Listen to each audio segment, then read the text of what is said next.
আসসালামু আলাইকুম প্রিয় দর্শক, সবাই কেমন আছেন? আশা রাখছি সবাই অনেক অনেক ভালো আছেন। আমিও ভালো আছি আলহামদুলিল্লাহ। নতুন দিনে নতুন একটি ব্লগ ভিডিও নিয়ে আপনাদের মাঝে হাজির হয়ে গেলাম। আশা রাখছি একটি লাইক দিয়ে ভিডিওটি দেখা শুরু করবেন। দেখতে দেখতে ভালো লাগা ভালোবাসা হয়ে যাবে ইনশাল্লাহ। সকাল থেকে আজকের ভিডিওটা শুরু করলাম। এখন বাজে সকাল 6টা। আর আমি রান্নাঘরে এসে পড়েছি নাস্তা তৈরি করব। নাস্তা আর টিফিন আজকে একসাথে তৈরি করব। সিয়াম নাস্তা খেয়ে প্রাইভেট পড়তে চলে যাবে, ওর প্রাইভেট সকাল 7টায়। তো ওর টিফিনের জন্য আমি ডিম পরোটা তৈরি করব আর নাস্তার জন্য পরোটা তৈরি করব, ওরা চা দিয়ে খেয়ে যাবে। পরোটার সাথে চা হলেই কিন্তু হয়ে যায়, আর তেমন কিছু লাগে না। তো ডিম পরোটা বানানোর জন্য আমি ডিমটাকে একটু মরিচ দিয়ে আর একটু লবণ দিয়ে ভালো করে গুলিয়ে নিলাম। এখানে পেঁয়াজও ব্যবহার করা যেত, আপনারা তো জানেন আমার ছেলে মেয়ে কেউই কাঁচা পেঁয়াজ পছন্দ করে না, পেঁয়াজই পছন্দ করে না। ডিম ভাজাও পেঁয়াজ ছাড়া, তারপরে নুডলস রান্না করাও পেঁয়াজ ছাড়া নুডলস রান্না করতে হয় আমাকে। তো আমি ডিমটা সাইডে রেখে দিয়ে এখন পরোটা ভাজার জন্য চুলায় তাওয়াটা গরম করতে দিয়ে দিলাম। আর পরোটাগুলো আমি কালকে রাতেই তৈরি করে রেখেছিলাম। তো ওর প্রত্যেকদিন প্রাইভেট থাকে না, সকালে সপ্তাহে 3 দিন প্রাইভেট থাকে। তো যেদিন যেদিন প্রাইভেট থাকে আমি নাস্তাটা আগের দিন রাত্রেই কি নাস্তা বানাবো সেটা ভেবে রাখি এবং তৈরি করার হলে তৈরি করে রাখি। যেমন পরোটাগুলো কালকে রাত্রে বানিয়ে একটু হাফ ভাজা দিয়ে রেখে দিয়েছিলাম, এখন শুধু তেল দিয়ে পুরোটা ভেজে দেবো আর কি। তো এই যে আমি একটা পরোটা দিয়ে দিলাম তাওয়াতে, এপাশ ওপাশ একটু উল্টে তারপরে একটু তেল দিয়ে এখন এপাশ ওপাশ লাল করে ভালো করে ভেজে নেব। অফ ক্যামেরায় সিএম এর দাদাকেও নাস্তা দেওয়া হয়ে গেছে। উনি সকালে রুটি খান, তো ওনাকে আমি রুটি ভেজে দিয়েছি, ডিম পোচ করে দিয়েছি এবং কালকের তরকারি ছিল সেটা একটু গরম করে দিয়ে দিয়েছি। তো সিএম এখন নাস্তা খেয়ে ওর বাবার সাথে স্কুলে চলে যাবে। আজকে আর আমাকে নিয়ে যেতে হবে না, ওর বাবার সাথেই যেতে পারবে। আমি শুধু গিয়ে নিয়ে আসবো ছুটির সময়। কথা বলতে বলতে আমি পরোটাগুলো সুন্দর মতো লাল লাল করে ভেজে নিয়েছি। এখন আমি ডিম পরোটাটা তৈরি করে নেব। তো সিয়াম ডিম পরোটা খেতে কিন্তু অনেক ভালোবাসে, আমি আরেকদিন তৈরি করে দিয়েছিলাম। তো এসে বলেছে যে আম্মু তুমি এরকম ডিম পরোটা আমাকে দিতে পারো, খেতে কিন্তু ভালোই লাগে। তো বাচ্চাদেরকে যদি টিফিন বানিয়ে দেওয়া হয় আর টিফিনটা যদি বাচ্চারা পুরা শেষ করে তাহলে কিন্তু আমাদের সব মায়েদেরই অনেক ভালো লাগে, আমারও ভালো লাগে। তো কথা মতো আজকে আবার আমি ডিম পরোটা তৈরি করে দিচ্ছি। তো এক টিফিন কিন্তু আবার প্রত্যেকদিন বাচ্চাদেরকে দিলে বাচ্চারা খেতে চায় না, একটু ঘুরিয়ে ঘুরিয়ে দিতে হয়। তো আমি গত সপ্তাহে একদিন দিয়েছিলাম, আজকে আবার দিচ্ছি। তো আমি রুটিটাকে দুপাশ হালকা করে একটু সেকে পাশে সরিয়ে রেখেছি, তারপরে তাওয়ায় একটু তেল দিয়ে ডিমটাকে দিয়ে দিয়েছি। ডিমটা একটু ভাজা হয়ে গিয়েছে পরে ডিমের উপরে আমি রুটিটা দিয়ে দিলাম। এবার একটু চেপে চেপে এক পাশটা ভেজে নেব, তারপরে উল্টে আর একটু তেল দিয়ে আর এক পাশটা লাল করে ভেজে নিলেই কিন্তু আমার ডিম পরোটাটা তৈরি হয়ে যাবে। আমি এদিকে টিফিনটা তৈরি করে নিচ্ছি, ওদিকে ওদেরকে খাবার দিয়ে দিয়েছি, সকালের নাস্তাটা আর কি। তো ওরা খেয়ে নিয়ে রেডি হয়ে নেবে। তো আমার পরোটাটা ভাজা হয়ে গিয়েছে, এই যে দেখেন পরোটা কিন্তু একদম ফুলে গিয়েছে। আমি পরোটাটা নামিয়ে নিলাম, এখন ঠান্ডা হলে টিফিন বক্সে ভরে তারপরে সিএমকে দিয়ে দেব। এই যে আমি পরোটাটা টিফিন হিসেবে দেওয়ার জন্য একটা বক্স নিয়েছি। তো এই বক্সের মধ্যে এখন আমি পরোটাটা দিয়ে দেব। গতকালকে রাত্রে মাইকিং করছে, শুনলাম যে আজকে নাকি সকাল 8টা থেকে বিকাল 4টা পর্যন্ত কারেন্ট থাকবে না। তো আমি যেহেতু বেশিরভাগ রান্না বান্না ইন্ডাকশন কুকারেই করি, তো কারেন্ট যেহেতু থাকবে না তো আমাকে আজকে গ্যাসের চুলায় রান্না করতে হবে। তো আজকে আমি বেশি কিছু রান্না করব না, একদম সাধারণ রান্না বান্না করব। সিয়ামের টিফিনটা রেডি করে দিয়ে একটু রুমে চলে এলাম, এসে দেখি যে রুমে সুন্দর রোদ পড়েছে। দেখেন এইদিকে দক্ষিণ, এই রুমটা দক্ষিণ পাশে, তো দক্ষিণ পাশের রুমটাতে কি সুন্দর সকালের দিকে রোদ আসে। মাশাআল্লাহ, এর থেকে বেশি আর কি লাগে বলেন? শীতকালে যদি বিছানার উপরে রোদ পড়ে আর বিছানার উপরে বসে রোদ পোহানো যায়, এর চেয়ে শান্তির আর কি আছে? বারান্দায় দাঁড়িয়ে রোদ উপভোগ করছিলাম আর সাথে আজকের পরিবেশটা অনেক সুন্দর মাশাআল্লাহ। তো রোদ যেহেতু অনেক ভালোই উঠেছে, ভাবলাম আজকে কিছু শীতের কাপড় শুকা দিয়ে দেই। আহ শীত তো একদম কাছাকাছি চলে এসেছে। আর শীতের কাপড়গুলো যখন মানে রাখা হয় তখন তো ধুয়েই রাখা হয়, এগুলো ধুয়েই আলমারিতে রেখেছিলাম। তো এখন ব্যবহার করার আগে একটু ভালো করে রোদে শুকিয়ে নেব এই আর কি। তো আমি কিছু কাপড় বের করে নিয়েছি, এগুলো আমি এখন বারান্দার মধ্যেই শুকা দিয়ে দেব। বারান্দাতেও মাসাল্লাহ অনেক রোদ পড়ে, ছাদে তো আরো বেশি রোদ। তো আমি যখন কম্বলগুলো শুকাতে দেব, শীতে যে কম্বলগুলো আমরা গায়ে ব্যবহার করি সেগুলো আমি ছাদে শুকাতে দেব, আর এগুলো বারান্দাতে দিলেই চলবে। আমি যেহেতু লাইফস্টাইল ব্লগ ভিডিও শেয়ার করি, তো আমি চেষ্টা করি আমার সারাদিনের কাজকর্ম এবং রান্না বান্না ভিডিওর মাধ্যমে আপনাদের সামনে উপস্থাপন করতে। আমার ভিডিও সম্পর্কে আপনাদের যদি কোনো মতামত অথবা পরামর্শ থাকে তো কমেন্ট বক্সে জানাবেন প্লিজ। আপনার একটি ভালো কমেন্ট আমাকে আমার কাজে আরো উৎসাহ যোগাবে। সবগুলো কাপড় আমি রোদে শুকাতে দিয়ে দিয়েছি, আর পাশাপাশি একটা চাদরও দিয়ে দিলাম রোদ্রে শুকাতে। এই চাদরটা আমার অনেক পছন্দের একটা চাদর, এটা আমি আড়ং থেকে গত 2 বছর আগে নিয়েছিলাম। তো এখনো চাদরটা অনেক সুন্দর আছে। কাপড়গুলো শুকা দেওয়ার পরে বিছনাটা একটু ঝাড়া পোছা করে নিচ্ছিলাম আর কি। তো বিছনা হচ্ছে এমন একটি জিনিস, এমন একটি জায়গা যে এটাকে যতই গোছানো যায় এটা ততই এলোমেলো হয়ে যায়। ঘরে ছোট বাচ্চা থাকলে তো কোনো কথাই নেই, আমার বাচ্চারা তো ছোট না, আমার বাচ্চারা বড়, কিন্তু তারপরেও ওরা বিছনা অনেক এলোমেলো করে। আমি বিছানাটাকে ভালো করে ঝেড়ে নিয়েছি, এবার ঘরটাকে একটু ঝাড়ু দিয়ে নেব। তো আমি প্রথমে পাপোশটাকে একটু ভালো করে ঝেড়ে নিলাম। আর এই যে পাপোশটা দেখতে পাচ্ছেন, এটা কিন্তু আমার নিজের হাতে বানানো। আমার একটা শীতের পরার পুরনো চাদর ছিল, সেই চাদরটা কেটে আমি এই পাপোশটা নিজের হাতে বানিয়েছি। তো পাপোশটা খুবই ভালো কাজে দেয় এবং আমি অনেকদিন যাবৎ ব্যবহার করছি, এখনো ভালোই আছে। তো কথা বলতে বলতে ঝাড়ুটা দিয়ে নিচ্ছি, ঝাড়ু দেওয়ার পরে আমি অন্য যে কাজগুলো বাকি আছে সেই কাজগুলো করব। মহিলাদের কাজ তো একটার পরে একটা রেডি থাকে, আমরা প্ল্যান করেই রাখি যে কোনটা পরে কোনটা করব। তো ওদিকে সবগুলো রুম গুছিয়ে ঝাড়ু দিয়ে তারপরে আমি আবার রান্নাঘরে এসে পড়েছি, এবার আমি নাস্তাটা করে নেব। তো আজকে সকালে আমি দুধ চা আর পরোটা খাবো, তো সেজন্য আমি চাটা বানিয়ে নিচ্ছি। প্রথমেই একটা কাপে দিয়ে দিলাম সামান্য চিনি আর দিলাম 2 চামচ গুঁড়া দুধ। এবার আগে থেকেই লিকারটা জাল করে রেখেছিলাম, সেই লিকারটা দিয়ে আমি চাটা একদম রেডি করে ফেলবো। আমার কখনোই এত সাজিয়ে গুছিয়ে নাস্তা করা হয় না।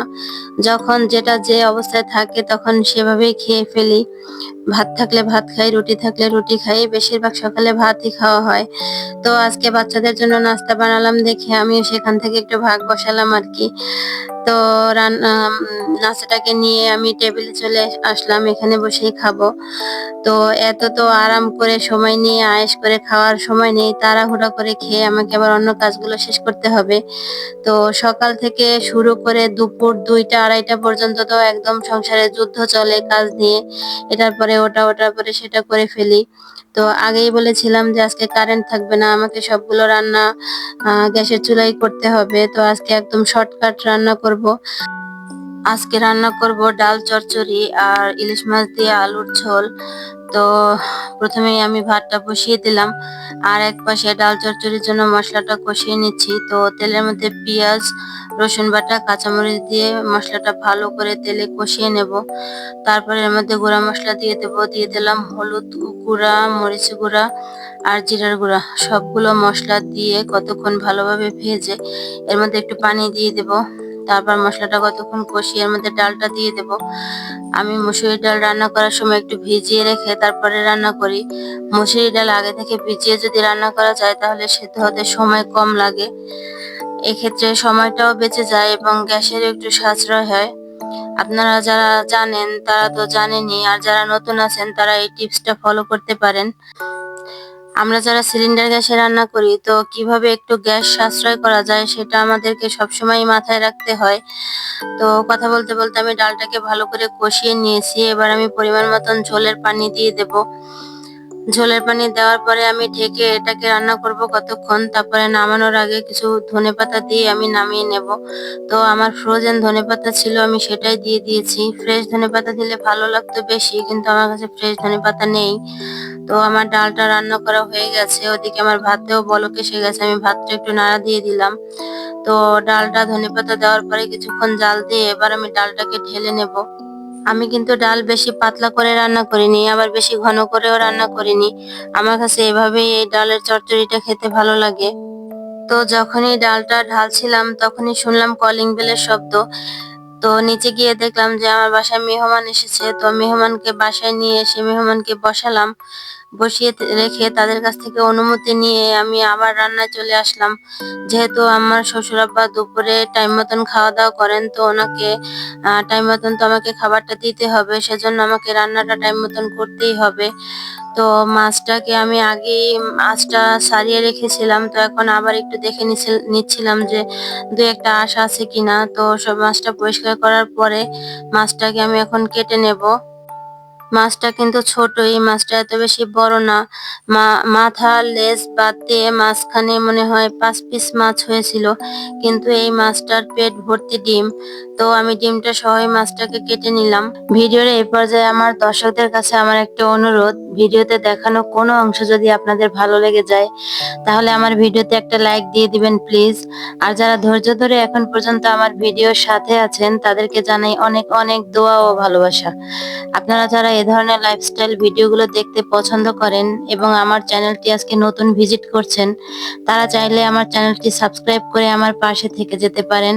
আর যারা অলরেডি এই কাজটি করেছেন তাদেরকে জানাই অসংখ্য অসংখ্য ধন্যবাদ। আমার মাছটা কাটা হয়ে গিয়েছে। মাছের মাথাটাকে আমি মাঝখান থেকে কেটে 2 ভাগ করে নিয়েছি। মাছটা কাটার পরে মাছটা ভালো করে ধুয়ে হলুদ মরিচ লবণ মাখিয়ে রেখেছি। এবার মাছটা ভাজতে দিয়ে দেব।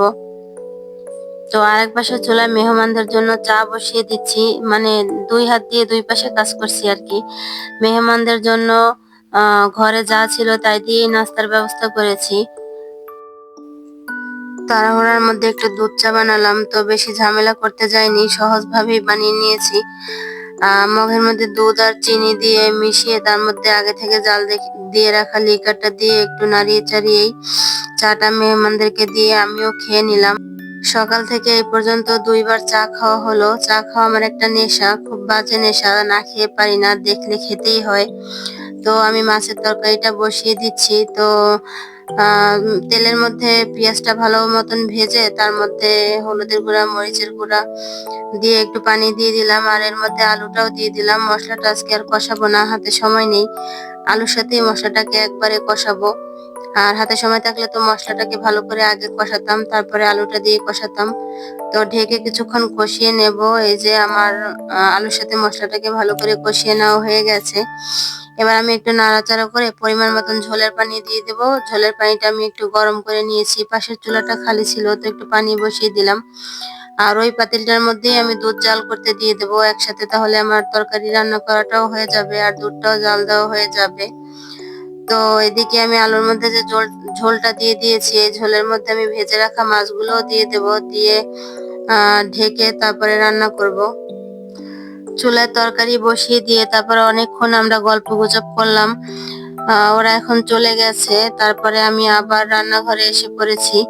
তো আপনাদের সাথে আমি আজকে আরেকটা কাজ শেয়ার করি। এই যে টমেটো গুলো সেদিন তো আপনাদেরকে দেখিয়েছিলাম যে আইস ট্রেতে করে টমেটো পেস্টের কিউব গুলা মানে আইস কিউব করে রাখবো। তো সেগুলো আইস কিউব হয়ে গেছে। এখান থেকে একটা কিউব আমি আজকে এই ইলিশ মাছের তরকারির মধ্যে দিয়ে দিয়েছি।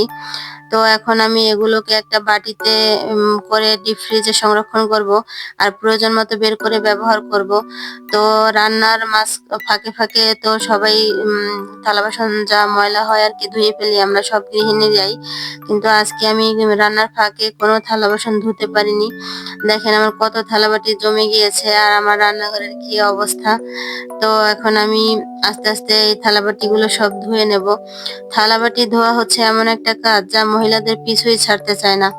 সারাদিন পর্যায়ে পর্যায়ে কতবার যে আমাদের থালাবাটি ধুতে হয়, সকালে নাস্তার পরে, দুপুরে খাবারের পরে, বিকেলে নাস্তার পরে, এভাবে সারাদিনই আমাদের থালাবাটি ধুতে হয়। আর যতই হেল্পিং হ্যান্ড থাকুক না কেন, এত বারবার থালাবাটি ধোয়ার কাজটা হেল্পিং হ্যান্ডকে দিয়ে কিভাবে করানো সম্ভব? তো আমাদের নিজেদেরকেই করতে হয়। তো নিজেদের সংসারের কাজ নিজেদের করার মধ্যে একটা আনন্দ আছে, খারাপ লাগে না। সংসারের কাজগুলোকে ঠিক মতন গুছিয়ে করা এবং সংসারের মানুষগুলোকে ঠিক মতন আগলে রাখার মধ্যেই আমাদের গৃহিণীদের সার্থকতা। যাই হোক, কথা বলতে বলতে আমি সবগুলো থালাবাটি ধুয়ে নিয়েছি এবং রান্নাঘরটাকে যতটুকু পেরেছি পরিষ্কার করে নিয়েছি। আজকের রান্নাটা যেহেতু শর্টকাটে সেরেছি, বিকালের নাস্তাটাও শর্টকাটেই সারবো। তো এই যে বাচ্চার বাবা অফিস থেকে আসার সময় কলা নিয়ে এসেছিল, তো সেগুলো আমি বারান্দায় ঝুলিয়ে দিয়েছি। কলা ঝুলিয়ে রাখলে বেশি দিন ভালো থাকে, কারণ কলারা মনে করে ওরা গাছে আছে। এটা আমি কোথায় যেন শুনেছিলাম, তো দুষ্টামি করলাম আর কি। তো ঘরে পাউরুটি ছিল, সেই পাউরুটির সাথে কলা দিয়ে আজকে নাস্তাটা চালিয়ে দেব। আমি একটা প্লেটের মধ্যে পাউরুটি আর কলা নিয়ে নিয়েছি, এখন সবাইকে দিয়ে দেব। প্রতিদিন কি আর নাস্তা বানাতে ভালো লাগে বলেন? কার মনে চায় যে সারাদিন রান্নাঘরে কাটাতে? এখন বাজে রাত 8:30। আমি আমার শ্বশুরের জন্য রাতের খাবার রেডি করছি। তো উনি রাত্রে রুটি খাবেন, আমি রুটি ভেজে নিচ্ছি। এই যে রুটি তো আগেই বানিয়ে রেখেছিলাম ফ্রিজে, এখান থেকে আমি 2টো রুটি ভেজে নেব। আর এই রুটির সাথে খাওয়ার জন্য আমাকে এখন নতুন করে কিন্তু কিছু তৈরি করতে হবে না।